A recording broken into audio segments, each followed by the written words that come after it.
श्रीराम ब्रह्म नभाहून निर्मळ पाहता तैसेची पोकळ रूपाने विशाळ मर्यादे वेगळे 21 स्वर्गे सप्त पाताळ मिळून एक ब्रह्मगोळ ऐसी अनंत ते निर्मळ व्यापून असे अनंत ब्रह्मांडा खालते अनंत ब्रह्मांडावरते तेने विनस्थळ रिते अनुमात्र नाही जळी स्थळी काष्टी पाषाणी ऐसी वदे लोकवाणी तेने विनरिता प्राणी एकही नाही जलचरांची जैसे जळ बाह्याभ्यंतरी निखळ तैसे ब्रह्म हे केवळ जीव मात्रांसी. ग्रंथराज दासबोधामधला हा 7वा दशक आहे आणि समास आहे 4था. समासाचं नाव आहे विमळ ब्रह्मनिरूपण. अर्थात समर्थांना विमळ ब्रह्म सांगायचं आहे. कसं आहे ते लक्षात घ्या. तर ब्रह्म कसं पहिली जो विजय आहे ना, तर ब्रह्म कसं, ब्रह्म नभाहून निर्मळ. नभापेक्षा नभ म्हणजे आकाश. आकाश निर्मळ निर्मळ निर्मळ निर्मळ आणि त्या आकाशापेक्षाही ब्रह्म निर्मळ आहे. आणि जसं आकाश पोकळ आहे तसं ब्रह्मही पोकळ आहे. आकाश काही रूपाकार नाही. आकाशाला अरूप आहे. तसं ब्रह्मही अरूप आहे. आणि आकाशाला मर्यादा नाही हो. आकाशाला मर्यादा कुठे आहे? अमर्याद आहे. म्हणजे तिथे म्हटलंय त्यांनी की आकाश जसं विशाल तसं ब्रह्मसुद्धा विशाल आहे आणि अमर्याद आहे ब्रह्म. आता अशा अमर्याद अशा आकाशामध्ये काय काय काय काय काय काय साठलेलं आहे, काय काय काय काय भरलेलं आहे. अनेक आकार आणि अनेक प्रकार ह्या आकाशामध्ये भरलेलं आहे. सगळ्याला व्यापून आकाश आहे. मग ब्रह्मसुद्धा असं अनंत म्हणून जी काही सृष्टी तुम्हाला भासते आहे त्या सृष्टीला व्यापून राहिलेलं आहे. म्हणजे हे समजा हे एक ब्रह्मांड तुम्हाला दिसतंय, भासतंय, अनुभवाला येत आहे.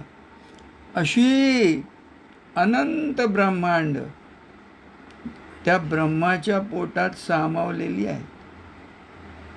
आणि त्या ब्रह्माशिवाय अणुभवसुद्धा जागा रिक्त नाही. जे जे काही आहे ही अखंड पोकळी जी काही आहे ती त्या ब्रह्माने व्यापलेली आहे. आणि मग इथे जे काही त्यांनी समर्थांचे शब्द आहेत तिथे की जळी स्थळी काशी पाषाणी सर्वत्र सर्वव्यापी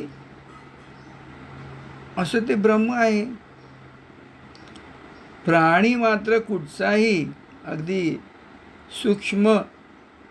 सूक्ष्मातिसूक्ष्म प्राणीसुद्धा घेतला, कीटक घेतला, जळातले प्राणी आहेत, वायू आकाशामधले आहेत, कुठचेही धरतीवरचे पृथ्वीवरचे प्राणी आहेत, सर्वांना त्याने व्यापलेलं आहे ब्रह्माने. तर तुम्ही आम्ही पहा, तुमच्या आमच्या मागे पुढे आकाश आहे की नाही? आकाश आहे आमच्या मागे पुढे. आकाश सर्वव्यापी आहे. मागे आहे, पुढे आहे, वर आहे, खाली आहे. मग त्या आकाशाला ज्याने व्यापलेलं आहे ते ब्रह्म आहे. मग तुमच्या आमच्या मागे पुढे अवतीभवती सर्वव्यापी ब्रह्म आहे. काय अति निकट ब्रह्म आहे. पण गफलत झाल्यामुळे, भ्रम झाल्यामुळे जे अति निकट आहे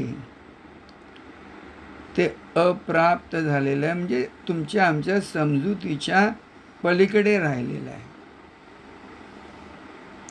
म्हणजे काय, ते एखादा झोपलेला असेल तर त्या झोपलेला जो कोणी आहे प्राणी, त्याला जागेपणी जे काही दिसतं भासतं ते झोपेमध्ये दिसतं भासतं का? कारण तिथे काय झालेलं आहे तयार, जागेपणी जे ज्ञान आहे ते झोपेमध्ये नाहीसं झालेलं आहे. म्हणजे अज्ञानामध्ये गेलेला आहे तो माणूस, तो प्राणी. त्यामुळे अज्ञानामुळे त्याला जागृतीमध्ये जे दिसतंय ते काही अनुभवाला येऊ शकत नाही. हे लक्षात घ्या, हे लक्षात आलं पाहिजे.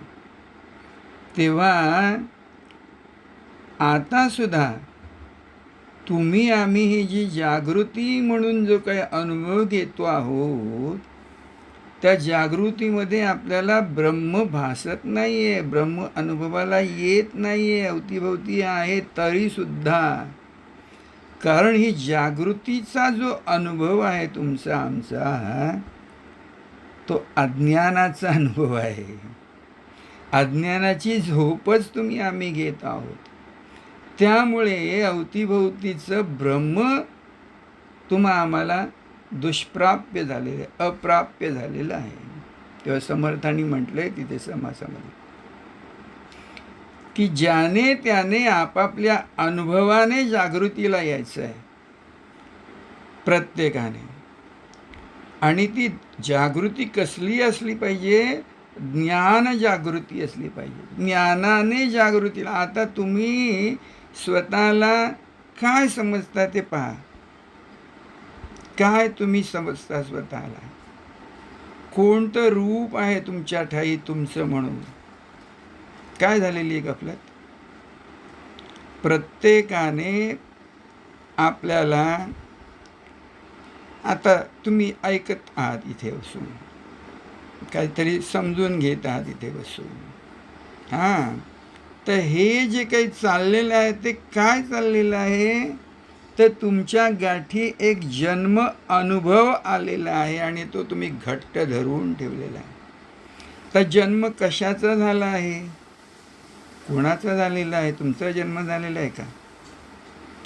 जन्म म्हणून देह किंवा शरीर म्हणा, अगदी शरीराचा, देहाचा जन्म आहे. आणि तो जन्म देहाचा असा घट्ट धरून ठेवला आहे की देहाच्या आधी मुळाशी काय आहे? काय आहे मुळामध्ये? देहाची हालचाल, देहाचं हलणं चालणं, क्रियाकर्म, धर्म जे काही चाललंय ते कशामुळे चाललेलं आहे? तर देहाच्या ठाई मूळ आत्मा आहे. आत्मा म्हणजे काय? आत्मा म्हणजे कळतेपण. कळतेपण म्हणजे काय? तर ज्ञान, जाणीव. तर पहिली सर्वात मोठी भूल जी पडली आहे, भ्रम जो झाला आहे, तो भ्रम कोणता? तर मी देह आहे असं मानलं प्रत्येकाने. आपल्याला आपण ह्या शरीरा एवढ्या आहोत, ते शरीर म्हणजे मी आहे असं मानलं. हा मोठा भ्रम आहे. तर तिथे कमीत कमी असं तुम्हाला कळलं पाहिजे आतापर्यंत सद्गुरूंच्या सांगण्यावरून, शिकवणीवरून, की हा देह मी नाही तर आत्मा मी आहे. आता आत्मा म्हणजे काय? पुन्हा जाणपण, जाणीव, कळतेपण, ज्ञान. तर आपण ज्ञान आहोत. ज्ञानरूप हे आपलं रूप आहे. ज्ञान हे आपलं रूप आहे. ज्ञानाशिवाय काही होऊच शकत नाही. आतापर्यंत तुम्ही काय अथपासून इथपर्यंत जे काही करणार आहात, केलेलं आहे, पुढे होणार आहे, जे काही अनुभव म्हणून काठी येणार आहे, तो ज्ञानानुभव आहे. ज्ञानाचा अनुभव आहे. ज्ञानाचा अनुभव ज्ञान रूप आहे आणि ज्ञानच घेतो आहे, असं ते आहे खरं. तेव्हा प्रत्येकाने आपापल्या अनुभवाने ती जागृती काय आहे ती ओळखायची आहे. जागृतीला यायचं आहे. म्हणजे मी देह आहे हे जे अज्ञान धरून ठेवलेलं आहे ते आधी सोडून द्यायचं आहे. आणि ते तुम्ही प्रत्येकजण आपापल्या परीने स्वतःच करू शकणार आहे. कोण कुठून येणार नाही बाहेरून तुम्हाला सांगायला, करायला. तर हे आपलं अज्ञान मुळामध्ये पहिलं झटकून टाकायचं आहे की मी देह नाही, तर मी आत्मा आहे. ते ज्ञान मी आहे. हे ज्ञान मी आहे तुमच्या ठिकाणी कळलं तुम्हाला की मी ज्ञानरूप आहे.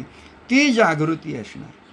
ती जागृती असणार. आणि ती जाग आल्यावर जे काही माईक आहे, माईक म्हणजे मिथ्या आहे, मिथ्या म्हणजे खोटं आहे, ते आपेआप तुम्हाला त्याची उमज येणार. ते कळत जाणार की हे कसं अवतीभवतीचं मिथ्याभास आहे अवघं जे काही आहे. तर पहिली भूल पडलेली काय आहे की मी देह मानला स्वतःला. तर तो देह तू नाहीस बाबा. मग तू कोण आहेस? तू ज्ञान आहेस. तू शुद्ध ज्ञान आहेस. आत्मा तू आहेस. हे एकदा तुमच्या लक्षात आलं की अवघं जे ब्रह्म म्हणून अलक्ष्य राहिलेलं आहे ना, ते तिथे तुमच्या लक्षात येणार आहे. आणि मग हे जे समर्थाने शब्द तिथे वापरला आहे की हे जे काही कोडं आहे, कोडं जे रहस्य आहे ते तुम्हाला उमगणार, ते उलगडणार. तेव्हा पहिली गोष्ट काय करायची आहे, कोणती समज तुमच्या ठिकाणी तयार झाली पाहिजे की मी आत्मा आहे, मी ज्ञान आहे. मग तुम्हाला कळणार की हे ब्रह्म म्हणजे काय. मग काय असणार ब्रह्म म्हणजे? ते ज्ञान म्हणून जे आहे ना तेच ब्रह्म आहे. हे त्या पायरीला तुम्हाला उमगणार. त्या पायरी ज्ञान हेच ते ब्रह्म आहे. मग ते ज्ञान अवघ्या ब्रह्मांडामध्ये भरलेलं आहे. प्रत्येक पदार्थ मात्राला त्याने व्यापलेलं आहे.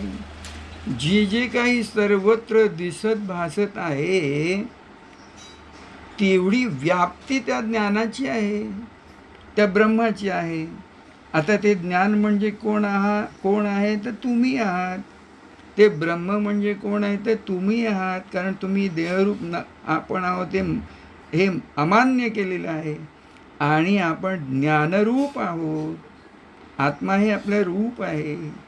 हे तुम्ही आता मान्य केलेलं आहे. त्यामुळे अवघं जे काही आहे ते ह्या ज्ञानामध्ये म्हणजे आपल्या ज्ञानामध्ये कसं व्याप्त आहे, कसं भरलेलं आहे, ती त्याची समज तुमच्या ठिकाणी तयार होत जाते. आणि ती हळूहळू सद्गुरू कृपेने घट्ट होते. व्हायला पाहिजे.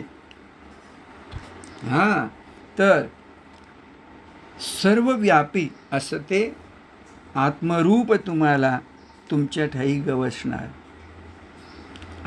आता गफलत कुठे झालेली आहे? आता बघा, एक लक्षात घ्या. समासाचं नाव काय? समर्थांना तुम्हाला काय दाखवून द्यायचं आहे, काय समजावून सांगायचं आहे? ब्रह्म निरूपणा नाही आहे शब्द त्यांचा. विमळ ब्रह्म असा आहे. तर विमळ ब्रह्म म्हणजे काय की जे मुळातलं आहे, शुद्धातिशुद्ध जे आहे की ज्याला विमळ शब्दाचा अर्थ लक्षात घ्या. ज्याला कोणत्याही प्रकारचा मळ नाही. विमळ शब्द बघा, विगत आहे मळ ज्याच्यापासून ते विगत म्हणजे निघून गेलेला आहे. विगतः मलः यस्य सः, ज्याचा मळ नाहीसा झालेला आहे असं जे आहे ते ब्रह्म. आता बघा, मळ म्हणजे काय? मग विमळ, मग मळ मळ नाही, मळ आला कुठून, कधी? मळ म्हणजे काय? मळ म्हणजे काय? तर तुम्ही जेव्हा स्वतःला देह मांडताना तो मळ आहे. मळ म्हणजे घाण. घाण, हो, घाणच. तर तुम्ही स्वतःला देह मानता म्हणजे काय मानता ते पहा. तर हा जो देह आहे, हा देह कशाचा बनलेला आहे? तुम्हाला आता ऐकून सगळ्यांना हे पाठ झालेलं आहे की देह हे पंचतत्वाचं बनलेलं बाहुलं आहे. पंचतत्व कोणती? तर पृथ्वी, आप, तेज, वायू, आकाश.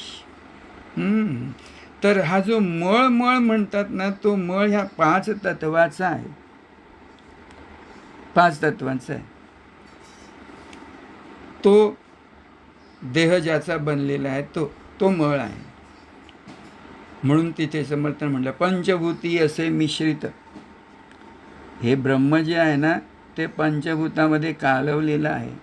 आणि कालवलेलं असलं तर पंचभूताचा चिखल जो आहे त्यात कालवलं गेलेलं आहे ब्रह्म.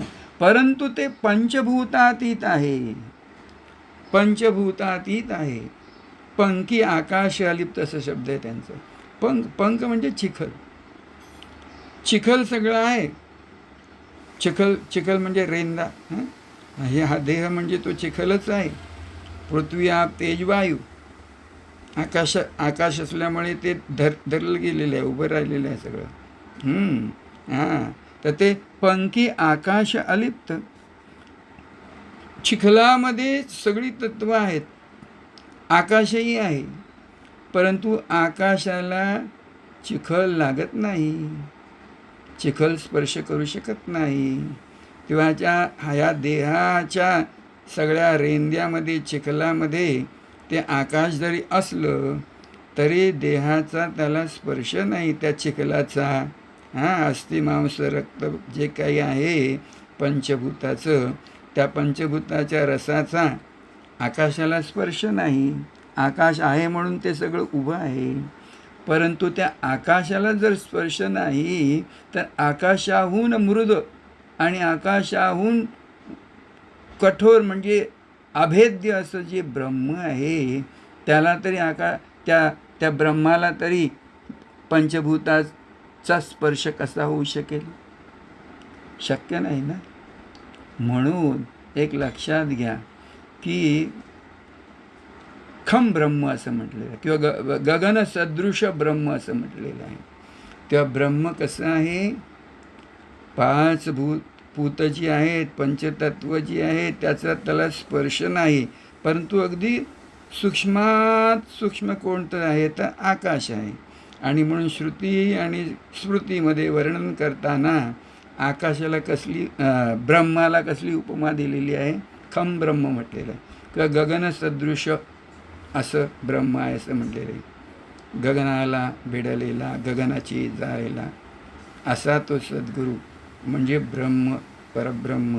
हे लक्षात घ्या, हे लक्षात आलं पाहिजे. तर ब्रह्म गगनासारखं आहे आणि ब्रह्माच्या ठाई जे काही दृश्य म्हणून उभं राहत आहे ते साधारण दृश्य वायूसारखं आहे. म्हणजे आकाश बघा ढवळलेलं वाटतं, मग ते आभाळ म्हणतो त्याला. आभाळ समर्थाने सगळं ज्या समासातच चांगले. परंतु ते आभाळ म्हणजे वायूमुळे तिथे जे काय मेघ म्हणा, काय म्हणा, किंवा प्रकाशछायेच्या खेळामुळे ते आभाळ वाटायला लागतं आकाश. आणि मग वाटतं काहीतरी दृश्य म्हणून. तर तिथे काहीही नसतं, केवळ दृष्टीला भ्रम झालेला असतो. आणि तिथे ती सृष्टी वायूची म्हणा किंवा तेजाची म्हणा, जलाची म्हणा, किंवा जडरूप पृथ्वीची म्हणा, उभी राहिलेली दिसते दिसते दिसते, असते असं नाही, दिसते. हे लक्षात घ्या. म्हणून जे काही उभं राहिलेलं किंवा भासरूप असं आहे त्याला काय म्हटलेलं आहे? माईक म्हणजे खोटं म्हटलेलं आहे, माया म्हटलेलं आहे. पण मुळामध्ये सगळं कशावर दिसतं आहे? तर आकाश जे आहे ते कशावर आधारित आहे? ब्रह्मावर आधारित आहे. ब्रह्म शाश्वत आहे मुळाशी. हां, तर त्याच्यावर हे भ्रमरूप असं उभं राहिलेलं सृष्टीचं दृश्यरूप आम्ही पाहतो आहोत. अगदी आपल्या स्वतःच्या देहापासून अवघं ब्रह्मांड जे काही अनुभवाला येतं ते अशाश्वतामध्येच जमा होतं. कारण बघा, इथलं काहीही टिकणार नाही. आज आणि आत्तासुद्धा जे काही दिसतं भासतं ते पुढच्या क्षणाला असत नाही. हा असाच तुमचा आमचा अनुभव आहे. पहा प्रत्येकाने. तर पृथ्वी असो, पाणी असो, अग्नी असो, वायू असो, हे तुम्हाला वाटतील जेवढे जड किंवा त्याच्या विरुद्ध जेवढे कोमल वाटतील, मृदू वाटतील, तर त्या सर्वांच्या जडत्वापेक्षा कठीण ते ब्रह्म आहे, एवढं लक्षात घ्या. आणि ह्या सर्वांच्याही मृदुत्वापेक्षा अतिशय मृदू जे काही आहे ते केवळ ब्रह्म आहे. म्हणजे कठीणात कठीण, वज्रादपि कठोराणी, आणि मृदू म्हणजे कुसुमादपि कोमलानी, ते ब्रह्म आहे. आता ते इकडे आहे आणि तिकडे नाही असं नाही. आता तुम्ही इथे आहात, ह्या शरीराने, मनाने, बुद्धीने. त्याच वेळी ह्या शरीराने तुम्ही आणखी कुठे असू शकत नाही. अगदी मनाने सुद्धा तुम्ही आता तर मन दुसरीकडे गेलं तरी इथे मन असत नाही, आणखी दुसरीकडे कुठेतरी जाते. परंतु ब्रह्माचं तसं नाही. ब्रह्म सदा सन्मुख आहे. सदा 4 दिशांना, 8 दिशांना नव्हे 10 दिशांना व्यापून ते ब्रह्म आहे. आणि ते सर्व सिद्ध आहे, सर्व सिद्ध आहे. तुम्ही जिथे आहात तिथे सबाह्य ते ब्रह्म आहे. अगदी जे काही दृश्य म्हणून आहे त्या दृश्याला व्यापून ते ब्रह्म आहे. तेव्हा ज्याने त्याने हे जे कोडं आहे ना, तर स्वतःच्या वाचूनसुद्धा नाही, वाचूनही उमगणार नाही. मग त्यासाठी अगदी एक मार्ग कोणता आहे? तर तो ध्यानाचा मार्ग आहे. सद्गुरूंनी तुम्हाला ध्यान करा म्हणून सांगितलेलं आहे आणि सांगतात ध्यान मार्ग अवलंबावाच लागतो. ध्यानाने काय होतं? ध्यान का करावं? ध्यान करता करता एका जागी तुम्ही बसलेले असताना ध्यान करता करता तुमच्या ठिकाणी तुमच्या देहाचा विसर पडतो. तुम्हाला पहिली गोष्ट विसर पडला पाहिजे, तर ध्यान उभं राहणार आहे, ध्यान सिद्ध होणार आहे. एका जागी बसल्यानंतर देहाचा विसर पडतो. देहाचा विसर पडतो तिथे सावकाश मनाचा विसर पडतो, बुद्धीचा विसर पडतो. म्हणजे तुमचं जे मनबुद्धीचं चक्र चालू राहिलेलं असतं, म्हणजे विचारांचं, कल्पनेचं, ते हळूहळू हळूहळू शांत होत जातं आणि स्थिर होत जातं. म्हणजे त्याची गती मंद मंद होत ती गती थांबते म्हणजे ध्यानामध्ये ती गती थांबली पाहिजे. शरीराचा विसर पडला पाहिजे, मनाचा विसर झाला, मनाला सर्वाचा विसर पडला पाहिजे. बुद्धीची जी काही सतत चाललेली असते, इकडे चालते बुद्धी, तिकडे चालते बुद्धी, तर बुद्धीची सुद्धा क्षीण झाली पाहिजे. म्हणजे मायेला व्यापून जी बुद्धी आहे त्या मायेपासून तिची पकड ढिली पडली पाहिजे, सैल झाली पाहिजे. असं जिथे घडत जाणार ध्यानामध्ये, मग तुमच्या ठाई मूळ जे सिद्ध असं ब्रह्म आहे, सिद्ध आणि शुद्ध, सिद्ध आणि शुद्ध असं जे विमळ ब्रह्म आहे, म्हणजे हा जो पंचभूतांचा मळ वर साठत साठत गेलेला आहे मळ, आणि देहरूपाचा मनाचा मिथ्या मळ साठत गेलेला आहे, तर तो मळ नाहीसा होत जातोय ध्यानाने. आणि मग विचाराला आणि कल्पनेला जे बाह्य जग, दृश्य जग देहरूपाने धरलेलं, देहरूपामुळे धरलं गेलेलं, जन्मानुभवामुळे धरलं गेलेलं, त्याची पकड ढिली होते, ते सैल होतं, कल्पना सैल झाली, विचार हळूहळू नाहीसे होत गेले. की तुमची स्थिती काय होते पहा तिथे तुम्ही. तर तुम्ही काय निर्विचार होता, निर्विचार होता. ध्यानाने काय सिद्ध झालं पाहिजे, तर तुमचं निर्विचार असणं जे आहे, कोणताही विचार नाही बघा, कोणतीही कल्पना नाही, कल्पना नाही म्हणून त्याला म्हटलेलं आहे निर्विकल्प. मग तुमचं निर्विकल्प असणं, कल्पनेशिवायचं असणं. देह ही कल्पना आहे, मन ही कल्पना आहे, आपण हे असे असे आहोत म्हणून जे काही आहे, कसेही असाल तुम्ही, मग मी तुम्हाला पुढे सांगून देतो की आपण ज्ञानरूप आहोत असं जे काही कळतेपण उभं राहिलेलं आहे ना, तेही नाहीसं झालं की तुम्ही निर्विकल्प होता. शुद्ध शुद्ध शुद्ध शुद्ध शुद्ध असं ते आपलं असणं आहे. ते विमळ ब्रह्म आहे, ते विमळ ब्रह्म आहे, कल्पनेशिवायचं निर्विकल्प. कोणत्याही विचाराशिवायचं निर्विचार असणं, शब्दाशिवायचं निशब्द.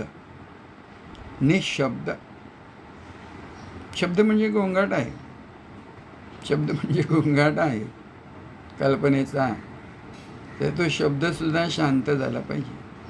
मग तुम्ही निशब्दाची प्रचिती घेत नाही, तुम्ही निशब्द असता, निशब्द असता मुळामध्ये, तसे तुम्ही उरता. ते विमळ ब्रह्म आहे, ते विमळ ब्रह्म आहे. म्हणून जे तुम्हाला आता कळतेपण आलेलं आहे, त्या कळतेपणामध्ये तुम्ही काय काय जाणता, तर हे सगळं मायारूप जाणता. मग सद्गुरू कृपेमुळे तुम्ही स्वतःला ज्ञानरूप मानू लागता, किंवा ते ज्ञान हेच ब्रह्म आहे. मग ते ब्रह्म जाणता तुम्ही आणि मायासुद्धा जाणता तुम्ही. बरोबर आहे, खरं आहे ना. ब्रह्मही तुम्ही जाणताय आणि माया आहे हेही तुम्ही जाणताय. म्हणजे तुमच्या ठिकाणी एक ज्ञानदृष्टी तयार झालेली आहे, आणि त्या ज्ञानदृष्टीमुळे तुम्ही हा ज्ञानानुभव कसा आहे ते ज्ञानाच्या डोळ्यांनी पाहायला लागता. या देहाच्या डोळ्याने, ज्याला चर्मदृष्टी म्हटलेलं आहे, चर्मदृष्टीने जे काही दिसत नाही ते तुम्ही ज्ञानाच्या दृष्टीने पाहायला लागता. आणि ज्ञानाच्या दृष्टीने तुम्ही पाहता पाहता पाहता अंतःकरणामध्येच, बाहेर नाही पुन्हा कुठे, तुमच्या ठाई एक साक्षी भाव तयार होतो. साक्षी भाव की जे काही होतं जातं आहे, क्रियाकर्म घडतं आहे, ते केवळ घडत आहे हे तुम्ही पाहता, त्याची तुम्ही साक्ष घेता, विटनेसिंग. म्हणजे तुमच्या ठाई एक द्रष्टा म्हणून भाव तयार होतो. द्रष्टा म्हणजे पाहणारा. तर हे क्रियाकर्म करणारा, कृती करणारा, कर्म करणारा आपण नाही, हे तुम्हाला कळतंय, हे तुम्हाला, ह्याची तुमच्या ठाई समज तयार होते. आणि म्हणून मग तिथे जो द्रष्टा तुम्ही द्रष्टे म्हणून उरता, पाहणारे म्हणून उरते. पाहावे आपणासी आपण या नाव ज्ञान. मग आपल्याला तुम्ही पाहू लागता, आणि ते पाहणं कसं आहे, तर मी ज्ञानरूप आहे, हे सगळं पाहणारा केवळ. मग ती तो तो तो तो द्रष्टा म्हणून जो आहे ना, तो द्रष्टासुद्धा हळूहळू हळूहळू मागे पडतो आणि केवळ साक्ष घेणारा, विटनेसिंग, मी फक्त केवळ साक्ष घेणार आहे. साक्ष घेणारा काय कुठल्या कर्मात नसतो बघा. साक्षीदार असतो, तो गुन्हेगार नसतो. तो फक्त साक्ष सांगतो की असं असं घडलं. हां, साक्ष, तो साक्षीदार. मी या कर्माच्या गुंत्यामध्ये गुंतलेला आरोपी नाही, तर मी साक्षी भाव ठेवणारा, केवळ साक्ष ह्या सगळ्याची मी घेतो आहे. हे काय घडतं आहे उभं राहिलेलं, ते ब्रह्म असेल किंवा माया असेल, हे प्रपंचाचं म्हणून जे काही आहे, जो प्रपंचाचा अनुभव जो काही येतो आहे, म्हणजे सगळं कळतं त्याला, सगळं कळतं त्याला. देहामध्ये राहून ज्ञानरूप आपण आहो हे पाहायला लागला द्रष्टा म्हणून, की त्याच्यातही ती सर्व साक्षणी अवस्था तयार होते. त्याला तुर्यावस्था असं म्हटलेलं आहे, चौथी अवस्था म्हटलेलं आहे. तर तो साक्षी भाव किंवा नंतर तो साक्षी भाव सुद्धा नाहीसा होतो. साक्षी भाव सुद्धा नाहीसा होतोय. साक्ष घेणंही थांबतं. काय नाही तर साक्ष घ्यायची कसली? कशाला अस्तित्वच नाही, सगळं मिथ्याभास केवळ आहे. हां, तो भासही भासत नाही. मग त्याच्या ठिकाणी फक्त आपण शुद्ध ब्रह्मरूप आहोत. तो ब्रह्मभाव केवळ राहतोय त्याच्या ठाई आणि साक्षीत्व सुद्धा त्याचं हळूहळू गळून पडत आहे. म्हणजे जी वृत्ती तयार झालेली आहे पंचभूतामुळे किंवा भासाची जी वृत्ती तयार झालेली आहे, वृत्तीचा जो भाव तयार झालेला आहे, तो वृत्तीभाव गळून पडतो आणि तिथे निवृत्तीभाव म्हणजे काहीच नाही. निवृत्त म्हणजे वृत्त म्हणून कसली खबर नाही, कसली वृत्त नाही म्हणजे असल्याची बातमी नाही. आपण आहोत ही बातमीसुद्धा त्याची गळून पडते आहे. शेवटी बघा, या समासाच्या शेवटी बघा, मग ती सर्व साक्षीने अवस्था गळून पडते. ते त्याचं ज्ञान म्हणून असणं गळून पडतं आहे. अज्ञान तर नाहीसं झालेलंच असतं, ज्ञानही नाहीसं झालेलं आहे. आणि विगत, जसं मळ शब्द पाहिला ना, विमळ म्हणजे काय, विगत हा मला हा, तसं त्याच्या ठिकाणी ते ज्ञान गळून पडल्यावर विज्ञान रूप तयार होते. विज्ञान म्हणजे विगत ज्ञान, ज्ञानसुद्धा नाहीसं झालेलं आहे. कोण आणि काय याची खबरबात नाही. ब्रह्माची खबरबात नाही, मायेची तर नाहीच. असो जिथे सर्व कल्पनांचा निराश होतो आहे, सर्व प्रकारच्या कल्पना नाहीशा झालेल्या आहेत, असं जे आपलं शुद्ध असणं आहे, त्या साधूच्या ध्यानात येतं, त्या गुरुपुत्राच्या ध्यानात येतं. आणि गुरुपुत्राच्या हे ध्यानात जेव्हा येतं आपलं शुद्ध असणं, तर तो गुरुपुत्र सद्गुरुरूप झालेला असतो, गुरुरूप झालेला असतो. आणि म्हणून आमचे महाराज जे म्हणतात, सांगतात, काय सांगतात, की भक्त जाई देवा ठाई, देव त्याचे रूप घेई. तर हे सगळं घडत असताना त्या शिष्याच्या ठाई, त्या भक्ताच्या ठाई काय मुळात असलं पाहिजे हो? काय असलं पाहिजे? हां, भक्तिभाव असला पाहिजे. सद्गुरू चरणी दृढ मिठी पडलेली असली पाहिजे.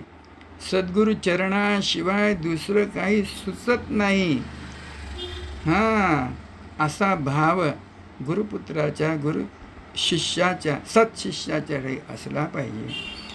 त्यालाच केवळ त्या विमळ ब्रह्माचा, शुद्ध ब्रह्माचा विशुद्ध अनुभव येतो. कारण मग ते भक्तिभाव जिथे आहे तिथे ज्ञान आपेआप आहे. हे लक्षात घ्यावं, प्रत्येकाने हे लक्षात ठेवायचं आहे. मुळामध्ये सद्गुरुचरणा वेगळं तुम्ही राहू नका. सद्गुरुचरणी मिठी घालून राहा.